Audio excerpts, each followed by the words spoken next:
Hello everyone, welcome to Startup Academy.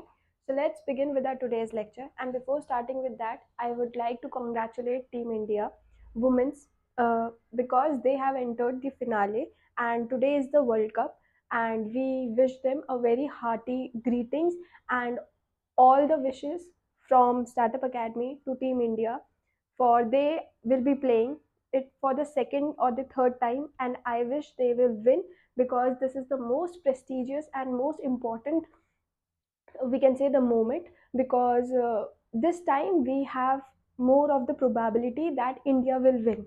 So with that thing, let's get started with our lecture. And as you all know, we completed alphabet H and now we will be on alphabet I, for which the first idiom for today is I don't buy it. I don't buy it का मतलब होता है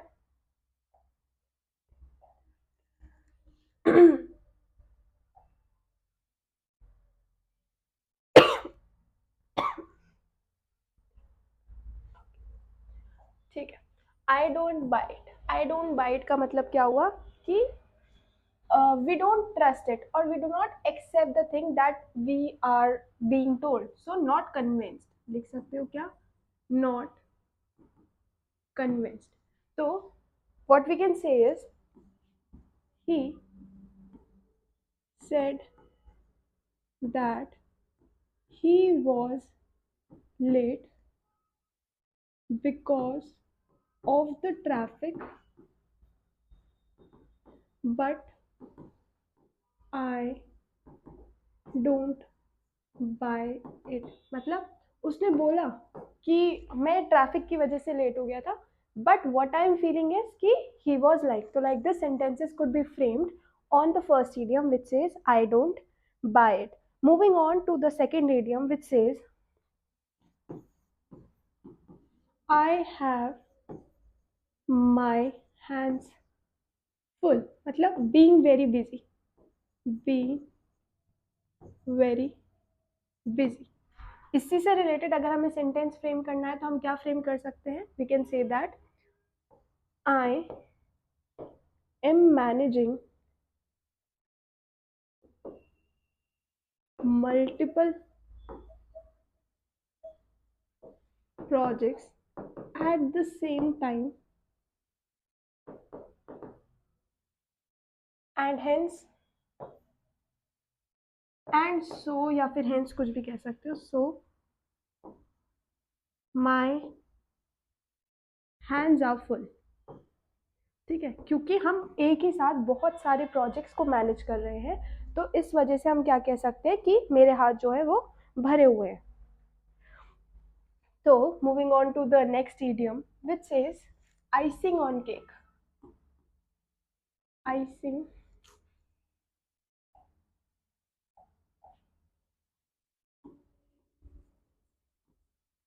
icing on cake कह सकते हो या फिर इसकी जगह आप कह सकते हो cherry on cake. Cherry on cake. अब देखो, केक खुद एक मस्त चीज है, एकदम बेस्ट. ठीक है, अब उसके ऊपर अगर आइसिंग करा दी जाए उसके ऊपर या फिर चेरी लगा दी जाए तो उससे वो चीज क्या बन जाती है? गुड की चीजें बेटर में कन्वर्ट हो जाती है. तो गुड, कोई भी गुड सिचुएशन थी, now that good situation has converted into what? Into a better one, better situation. ठीक है, तो कोई भी सिचुएशन जो गुड है अगर वो बेटर में कन्वर्ट हो जाती है तो हम क्या बोलेंगे? आइसिंग ऑन केक या फिर चेरी ऑन केक. जैसे getting promotion was good but not but, we can write and raise was icing on cake. पे बढ़ गया है, प्रमोशन मिल गया है, कितना सब तो अच्छा अच्छा हो गया, तो इस वजह से हमने क्या बोला कि it is nothing but icing on cake. तो अगर चीजें बेहतर बनती जा रही हैं तो उसको हम बोलेंगे क्या, आइसिंग ऑन केक. नाउ इसी से related, moving on to the next idiom, we have the fourth idiom which is ill at ease. Ill at ease का मतलब होता है फील अनकंफर्टेबल. जब आप किसी सिचुएशन के अंदर थोड़ा सा अनकंफर्टेबल फील होना शुरू हो जाते हो तो उसको बोलते हैं क्या, इल एट ईज. जैसे she felt she felt ill at ease at the meeting. Meeting के दौरान वो बहुत ज़्यादा अनकंफर्टेबल फील कर रही थी. बहुत सारे रीजंस हो सकते हैं, कैसे कि आप प्रिपेयर्ड नहीं थे पॉइंट्स को डिक्टेट करने के लिए, तो you were feeling quite uncomfortable. ठीक है, तो उसी से related she felt ill at ease at the meeting. या फिर इल एट ईज से रिलेटेड एक और इडियम है जिसका मतलब होता है, जिसका वो होता है, like fifth I can write it over here, in a flutter. In a flutter का मतलब होता है कंफ्यूजन वाली स्टेट. कोई भी ऐसी state where there is lot of confusion state. ठीक है, so in a flutter and ill at ease are two different things. Mostly people use them together. So what we can say is,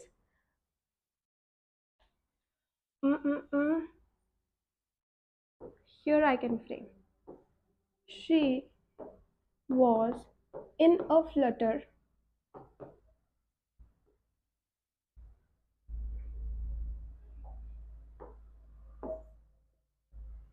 running here and there.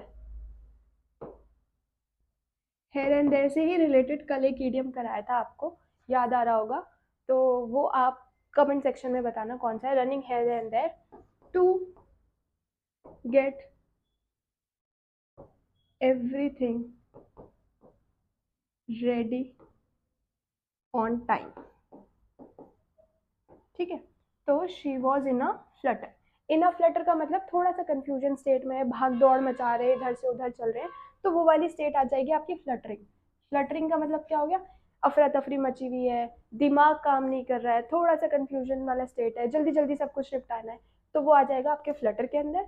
और इलैटिस का मतलब हो जाएगा you are quite uncomfortable because of the certain circumstances. ठीक है, अब moving on to the next idiom, we have the sixth one which says ignorance is a bliss. कई बार जो चीज़ें आपको नहीं पता होती तो वो आपके लिए बड़े फ़ायदे की हो जाती है. सपोज करो आपको किसी प्रोजेक्ट में हो, you are in a project, और वहाँ पर आपने पूरा दिन काम किया. पूरा दिन काम करने के बाद आपका प्रोजेक्ट मैनेजर आता है और बोलता है कि बताओ ये वाली टेक्निक किसको आती है और किसको नहीं आती. तो आपको टेक्निक नहीं आती थी, ठीक है, तो you stayed back. But those जिनको टेक्निक आती थी they came forward and they said कि सर हमें तो आती है. अब उनको लगा कि सर हमें अपलॉड करेंगे या फिर फेलिसिटेट करेंगे, लेकिन सर ने क्या बोला, you guys will be staying back to work half an hour extra, 2 hours extra और पर्टिकुलर आवर्स एक्स्ट्रा, एंड बाकी लोग आर फ्री टू गो. तो अब नहीं पता था तो ये तो आपके लिए ब्लेसिंग हो गई ना. तो sometimes ignorance can prove to be a blessing. तो this is the sixth idiom जिसका मतलब क्या हुआ, to remain ignorant can be beneficial.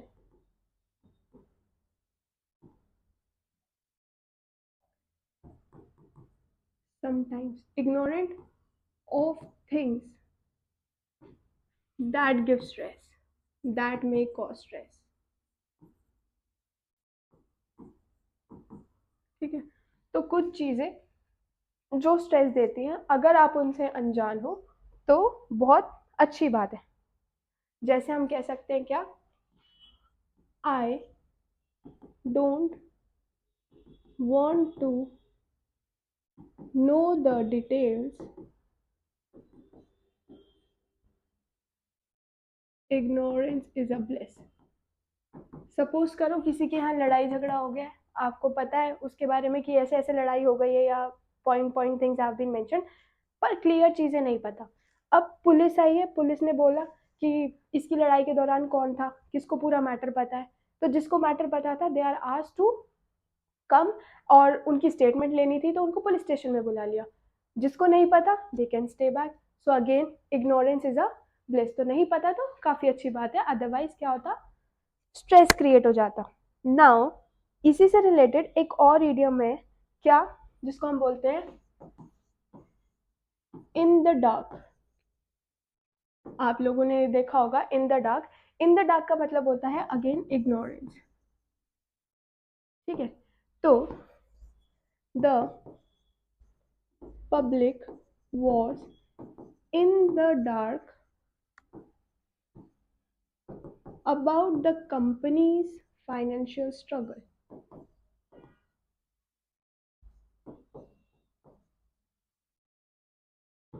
Her company के बारे में, हर कंपनी की फाइनेंशियल स्टेट के बारे में हर किसी को नहीं पता रहता until and unless they are coming forward and telling it to the media.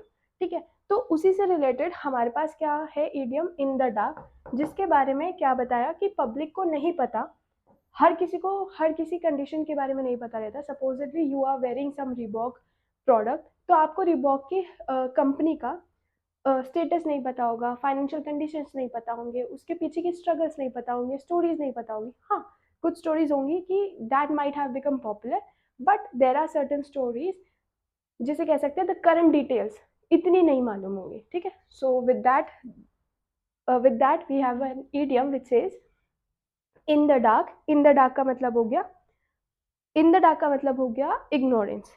Now moving on to the next idiom, we say the eighth idiom in the jiffy। Jiffy का मतलब होता है बहुत जल्दी, सडनली, एकदम से, अचानक, क्विक। ठीक है, तो यहाँ पे लिख लो क्विक या लिख लो सडनली। तो हम क्या कह सकते हैं, the volcano erupted in the jiffy that people around it could not think of what they need to do and so they started running। या फिर the natural disaster always occur in a jiffy that might attack the normal people who do not know how to react towards the natural things। ठीक है, तो इसी से related आप एक sentence frame करोगे। अब बहुत ही ज़्यादा कॉमन चीज़ जो बहुत जल्दी रेडी हो जाती है, जिससे रिलेटेड बहुत सारे एड्स भी हैं, most of you must have thought about it as well, और बहुत सारे लोग खाते भी हैं, जिसको we have what we can say that don't go, not before, you can write don't go without eating, I have prepared pizza, it will be ready in a jiffy। मतलब इतना जल्दी बन जाता है क्योंकि इसकी डिलीवरी टाइम भी कितना है, विद इन फ्यू टाइम। और इसी से रिलेटेड एक और मुझे ऐप याद आ रहा है, नेमली ब्लिंकिट। ठीक है, तो ब्लिंकिट का ऐप का क्या काम है, डिलीवरिंग। ब्लिंकिट कह लो, जेप्टो कह लो, ये सब चीज़ें, ये क्या करते हैं, दे deliver all the things with in 10 minutes. अब क्योंकि चीज़ें 10 मिनट के अंदर आ रही हैं, so things are working very quickly, very suddenly. तो नेचुरल डिजास्टर से रिलेटेड हो गया, इसके लिए आप नेचुरल डिजास्टर्स यूज कर सकते हो। ठीक है, बट फॉर क्विक मूवमेंट या quick things that are happening, तो उसके लिए हमारे पास कुछ ऐप्स हैं, जैसे ब्लिंकिट हो गया, जेप्टो हो गया, और 10 मिनट की डिलीवरी दे प्रॉमिस। फिर एक है आपका Zomato app, Zomato I am saying pizza for Domino's. हाँ, so Domino's app is there for pizza. So like this, things are occurring in a jiffy. Now, moving on to the next idiom, we have the ninth idiom, which says in the tight spot. Tight spot कह लो या corner कह लो, जिसका मतलब होता है difficult situation.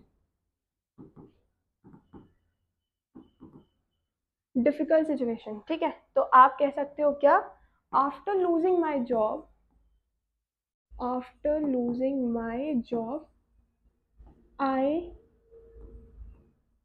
Was in the tight corner financially.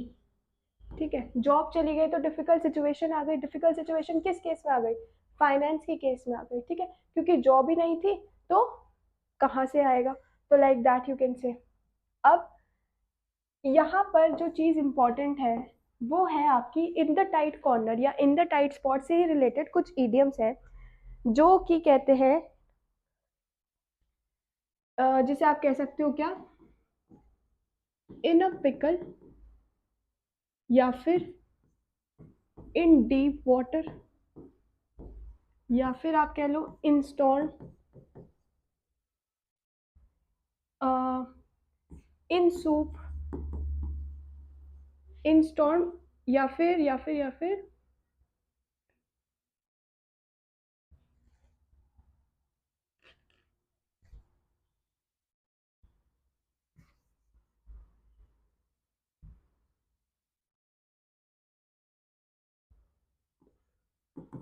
In the middle I of storm.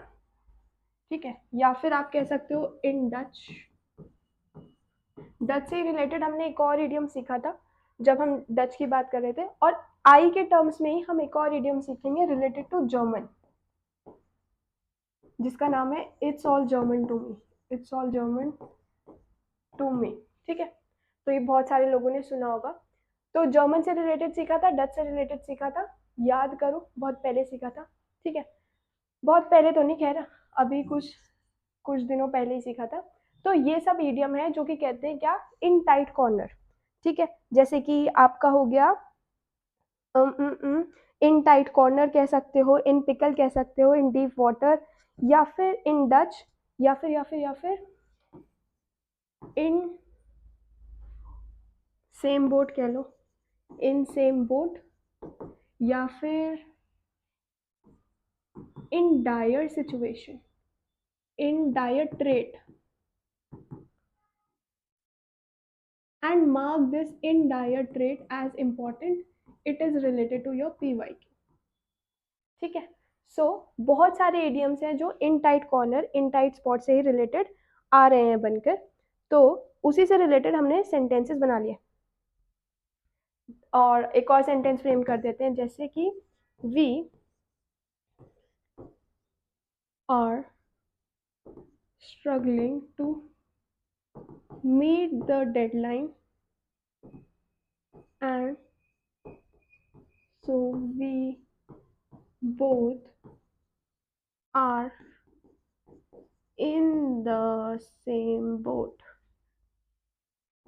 एक ही नाव में, एक होता है दोनों पैर एक ही नाव में रखना, और एक होता है दोनों एक ही नाव में। एक ही नाव में मतलब डूबेगी तो साथ डूबेंगे और तैरेगी तो साथ तैरेंगे, like that you can relate. So being in the same boat और एक ही नाव में पैर रखना, दोनों डिफरेंट सिचुएशंस होती हैं और जिनके मीनिंग अलग अलग होते हैं। तो नाइन्थ वाले पॉइंट को, पूरे पेज को you can take a screenshot and you can mark it is important, क्योंकि इसी से रिलेटेड बहुत सारे एडियम्स आ रहे हैं। तो ये आ गया आपका, ये आ गया आपका, एक ये है in deep water it is, in a pickle it is, in Dutch, German से रिलेटेड तो नहीं है, इन द सेम बोट। ठीक है, so when you are facing the same difficulty, in the tight corner and in, और in the tight spot. ठीक है, तो ये बहुत सारे एडियम है जिनका सबका सेम मतलब होता है। Now moving on to the next idiom, we have the 10th idiom, which says in line with, या फिर आप कह सकते हो इन हार्मनी विथ। इन दोनों का ही मतलब हो गया in agreement with.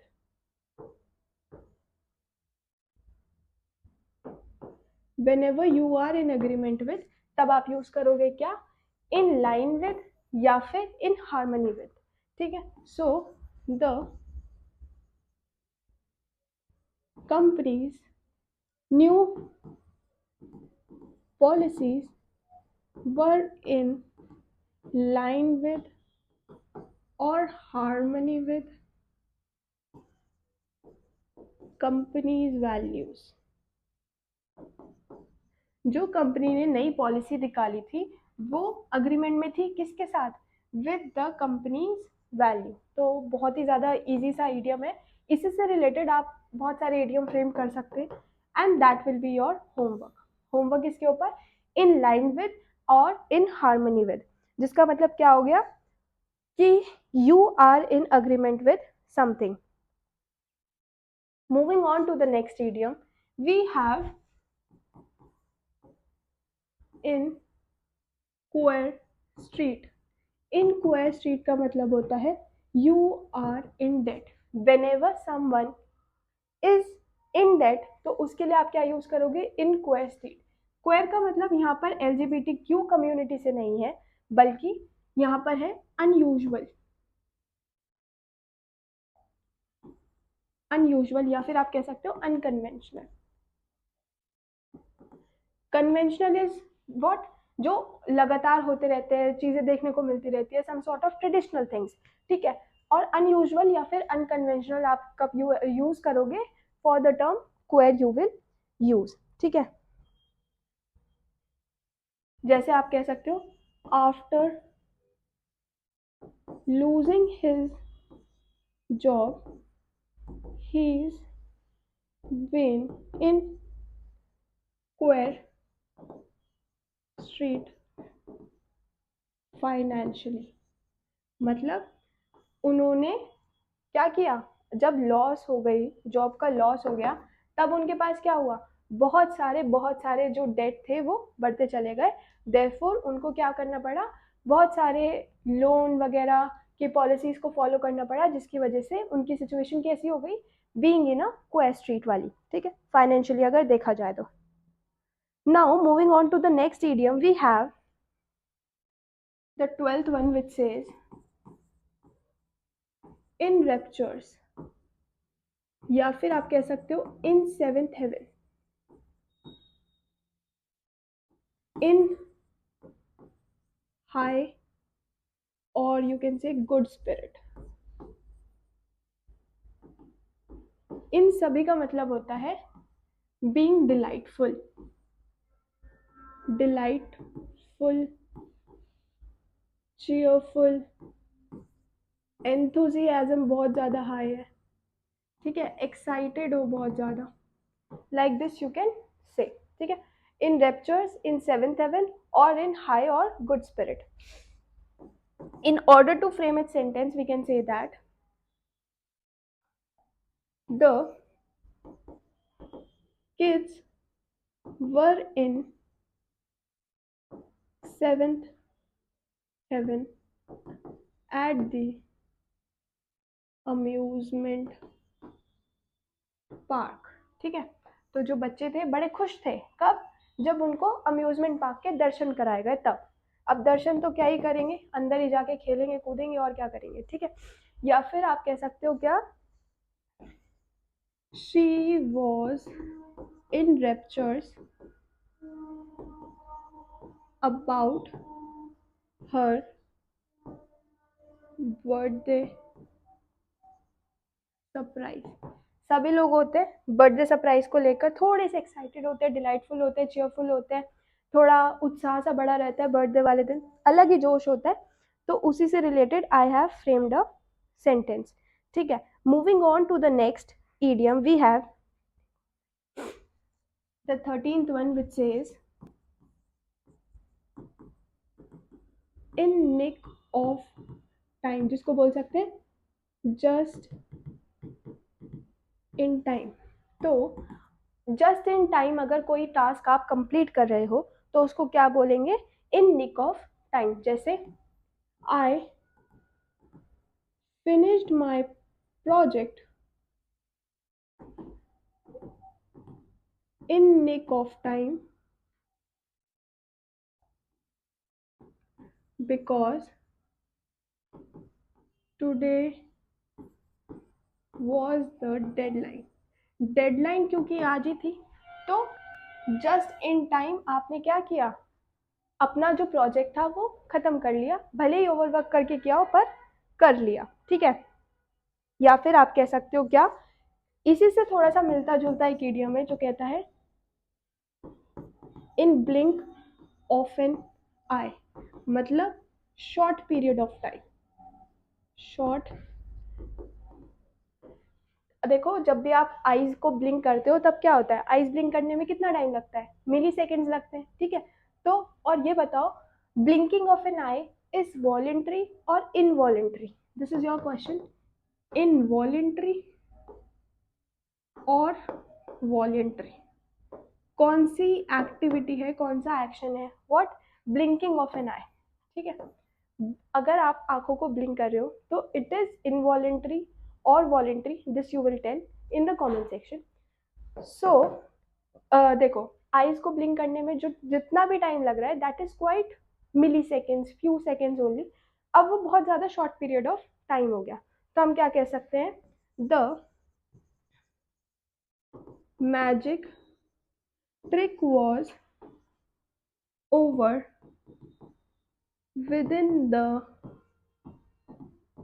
blink of an eye। जो छोटी मोटी चीज़ें होती है जो आंखों को बहुत ज़्यादा खुशी दे रही होती है वो क्या होती है, सिर्फ थोड़े टाइम के लिए होती है। तो आप ये भी कह सकते हो, for some people good days tend to pass by within a blink of an eye, या फिर Saturdays and Sundays seem to pass by within a blink of an eye for a for a for someone who is working, और जिनको छुट्टियां बहुत कम मिलती हैं उनके लिए भी आप यूज़ कर सकते हो। क्या हमने टाइम से रिलेटेड दो किए, which says within a blink of an eye, या फिर आप कह सकते हो in nick of time. Moving on to the next idiom, we have the 15th one, in blues.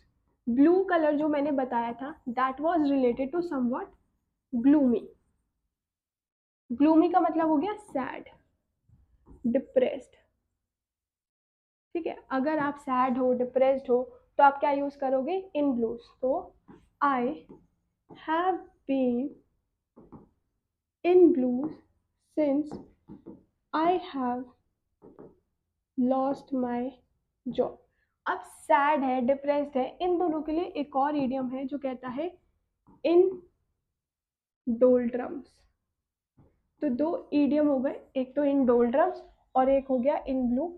In blue एक आपके PYQ में आया है तो you can mark it as important. अब जो चांसेस आने के हैं that is for in doldrums, therefore in blue and in doldrums are to be marked important.